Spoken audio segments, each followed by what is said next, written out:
बहराइच में मुख्यमंत्री योगी आदित्यनाथ महाराणा प्रताप की प्रतिमा का अनावरण करेंगे। महाराणा प्रताप चौक के नाम से तैयार किए गए चौराहे पर लगी भव्य प्रतिमा का करेंगे अनावरण।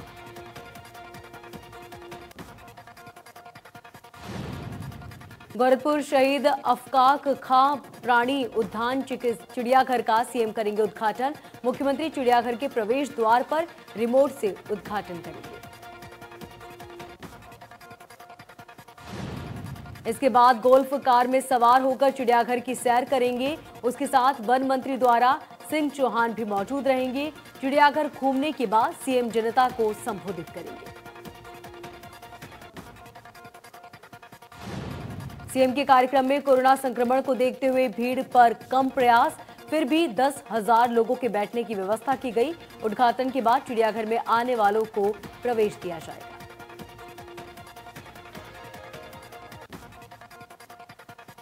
नोएडा में बीजेपी प्रदेश अध्यक्ष स्वतंत्र देव सिंह का दौरा। प्रदेश अध्यक्ष ने उद्योगपतियों के साथ की बैठक में उद्योगपतियों की सुनी समस्याएं। सरकार के 4 साल पूरे होने पर नोएडा पहुंचे प्रदेश अध्यक्ष।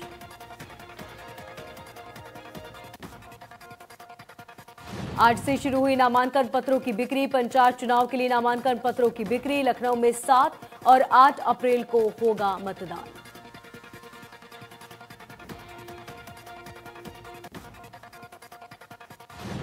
गोंडा में त्रिस्तरीय पंचायत चुनाव को लेकर तैयारियां तेज। डीएम शाही ने अफसरों संग बैठक की। बैठक के बाद जारी किया चुनाव कार्यक्रम। 2 अप्रैल को होगा पंचायतों के लिए नामांकन।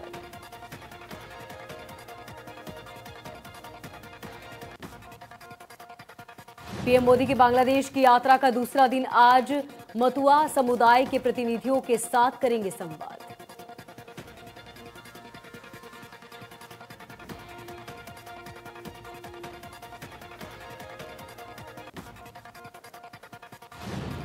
कानपुर में पुलिस कमिश्नरी बनने के बाद पहले कमिश्नर के रूप में एडीजी अजीम अरुण ने शुक्रवार को चार्ज संभाला, लेकिन कमिश्नर बनते ही उनकी पहली चेतावनी से शहर के पुलिस कर्मियों में हड़कंप। कमिश्नर असीम अरुण ने जिले के सभी एसपी और सीओ को मीटिंग ली। इसके साथ उन्होंने कानपुर के उन पुलिस कर्मियों को भी कड़ी चेतावनी दी जो लोग पुलिस में रहकर गलत काम में लगे हुए हैं।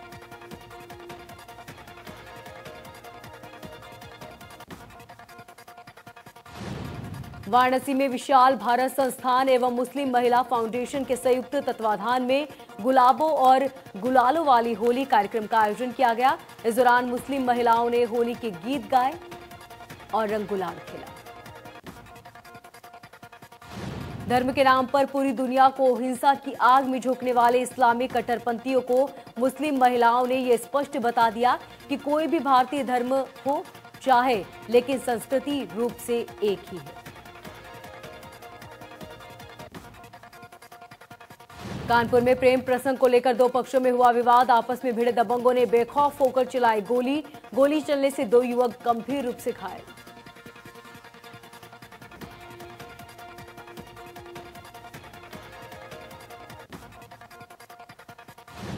वाराणसी में मॉल के पास रखे ट्रांसफार्मर में लगी आग। ट्रांसफार्मर में आग लगने से मचा हड़कंप। आग लगने से इलाके में हड़कंप। फायर ब्रिगेड की गाड़ियों ने बमुश्किल आग पर पाया काबू।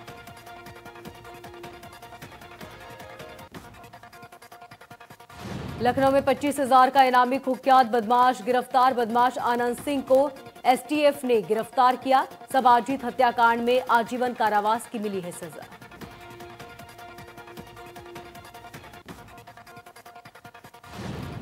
अमेठी में एक प्राइवेट स्कूल के गेट की शटरिंग गिरने से आधा दर्जन मजदूर दबकर घायल हो गए। सभी मजदूरों को आनन फानन में सामुदायिक स्वास्थ्य केंद्र में भर्ती कराया, जहां उनका इलाज जारी है।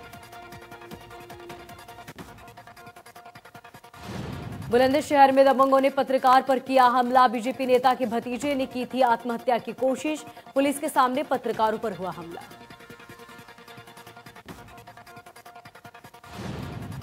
गोंडा में चिता की चिंगारी से लगी आग। 8 बीघा गन्ने की फसल जलकर खाक। घायल 112। पुलिस और ग्रामीणों ने आग पर काबू पाया।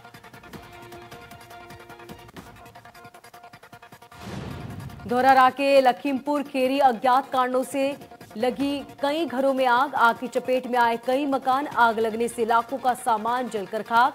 फायर ब्रिगेड ने आग पर पाया काबू। पश्चिम बंगाल विधानसभा चुनाव का पहला चरण आज। पहले चरण के लिए की जा रही वोटिंग। सुरक्षा के बीच शांतिपूर्ण ढंग से कराया जा रहा चुनाव। पिछले कुछ दिनों से देश में कोरोना वायरस फिर से तेजी से फैल रहा है। महाराष्ट्र, पंजाब, कर्नाटक, छत्तीसगढ़, दिल्ली और गुजरात जैसे राज्यों में तेजी से कोरोना का कहर देखने को मिला। राजधानी दिल्ली में भी कोरोना शुक्रवार को 1534 नए केस सामने आए। 9 लोगों की हुई मौत। राज्य में एक्टिव केसों की संख्या 6051 हो गई। दिल्ली में लगातार बढ़ रहे केस। परेश रावल हुए कोरोना संक्रमित। कुछ दिनों पहले ही लगवाई थी कोविड-19 वैक्सीन के बाद कोरोना पॉजिटिव होने से मचा हड़कंप। उत्तर प्रदेश में कोरोना संक्रमण का वायरस तेजी से फैल रहा। पिछले 24 घंटे में संक्रमण के 1032 नए मामले आए सामने। 9 जनवरी के बाद सबसे ज्यादा संख्या। भारत ने इंग्लैंड के सामने 300 से ज्यादा रनों का लक्ष्य रखा था, जिनमें से 37.3 ओवर में 4 विकेट खोकर हासिल किया। इंग्लैंड ने अपने वनडे इतिहास का सबसे बड़ा लक्ष्य हासिल किया।